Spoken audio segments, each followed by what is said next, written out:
Hey everybody, Matt here. As you see, there's a seatbelt on me, being safe. But as you can tell, I'm not moving. Being safe, and trust me, I'm not going anywhere till the end of this video. So, welcome back to video number 2. Video number 2 of this YouTube page about my book, Through the Eyes of an Interloper. Hope everybody enjoyed the first video, because I sure as hell did. It was a lot of fun to make, because like I said before, I did character corner all the time, and that was like 5 minutes of trying to rush to comprise everything into one little thing so I don't bore people to death. But you're on YouTube, so you're going to spend 15 minutes either learning how to talk to a giraffe or how to sculpt something out of the stuff you find in your backyard. But this is a little bit different. This is something that I created myself. I wrote, I made, and I hope everybody has a chance to actually experience and read the book. I think it's a great book, but that's part of the thing. Part of what we're talking about today is why my book? Out of the heavy amounts of books out there, sci-fi, cyberpunk, space adventure kind of book, why choose my book? Why these above everybody else? Because, I mean, George Lucas has some good stuff out there, and I can't deny that whatsoever. However, I think my stuff is fresh. It's new. There are different characters in there that you would never have thought about, like the skulls. The skulls are the police of the skies. They number in the trillions across the universe, and they move in flocks of 20. What's so different about the skulls? Well, they're nothing but skeletons of vast beasts from a huge array of beings, of everything like that. So there's Cadbury, which is one of the characters in the first book, and he is a dragon. Essentially was a dragon in his past life, but his skeleton remains, and he has wings on his back. He has a head of like a triceratops. He has a long tail. To me, he has the ability to be like a dragon. He is a beast. He can crawl on all fours. It is a great time. But there aren't lightsabers in this story. There's something called a mace, and not the type that you put in somebody's eyes. You can, but it's not a liquid. This is about a 2-foot long piece of wood, a rod type of thing. You can hold like 2 hands or 1 hand, but the difference between this mace and the others, you push a button on the side and the ball spikes at the end of the stick drops, and you can swing around an 8-foot, almost like a whip kind of thing, and just impale your opponent, the person you're going against. It's fresh. The story's fresh. It's new. Nobody's told this story before, and it's fun, and I thoroughly think you'd enjoy it too. When I wrote it, it was fun writing it. It's even more fun to read it, because it was just like, ooh, what next? What's going to happen next? Oh my God, this is amazing kind of thing. But that's not the only thing that sets my book aside from others. What sets my book aside from all the other ones is that it's a continuing story from one perspective.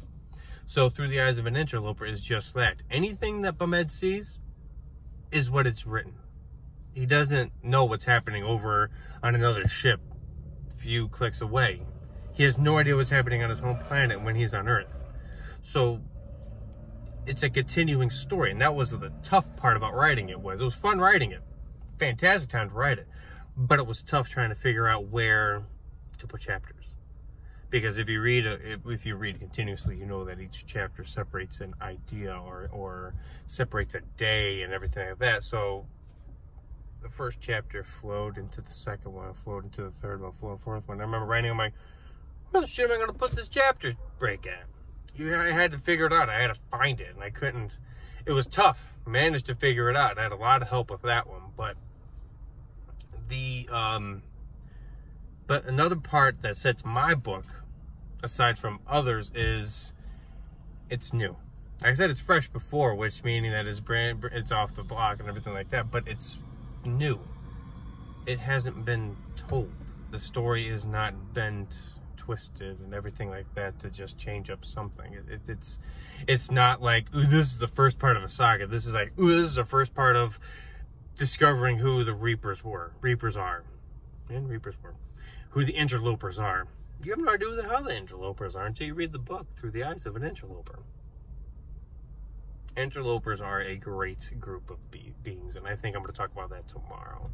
But I think that my book is a great read. It's a page turner. You will continuously want to keep reading it more and more and more. The more you read, you're like, damn, this is going to be good. And at the very end, you're like, son of a bitch, Matt, I can't believe you did this. I can't wait to the second book. Second book, I hope is going to be out by fall. And it's going along quite smoothly. It was a little rough for the last few weeks, but I'm jumping back on that horse, and I'm going to be riding this bastard till the end of May and hopefully be done with the book, but just have to tweak it up and such. But first book, Through the Eyes of an Interloper, I think is a book that you need to pick up. Once again, like I said last time, I'm sorry that it's not paperback. I wish it were paperback, but I'm truly sorry that it's not. I just want to make sure you guys get your money's worth out of it. I don't want to have them charge you $25 for a book from me, and it wouldn't benefit either one of us except for you just have my book. So electronically, at least you'd have it for a decent price. But June is my birthday month, so keep your ears out, keep your eyes out for it. I'm going to try my hardest to do something fun for that month so everybody can get a taste of the book. So yeah, hope you guys enjoyed this video. If you haven't already, please like, subscribe, and all that other fun jazz that all the other influencers tell you to do. Like and hit that bell and blah, blah, blah, blah, blah. But just hit that like button. Just subscribe me. Hell, even share the video with that for somebody. Just try to lure as many people as you can to this, because I think it's a great time. I think this is a great series to read, and it's going to be a great series to read because, hell, it's space. What not to like? You can let your imagination go ape shit and just get lost in ideas and stuff. So please, from the bottom of my heart, take care of one another. Look out for each other. Stay safe and sane the best that you possibly can. I hope to God to see you guys back tomorrow. I have a few ideas for what we're going to do, but I unfortunately won't be reading another page. So take care of each other. Bye, everybody.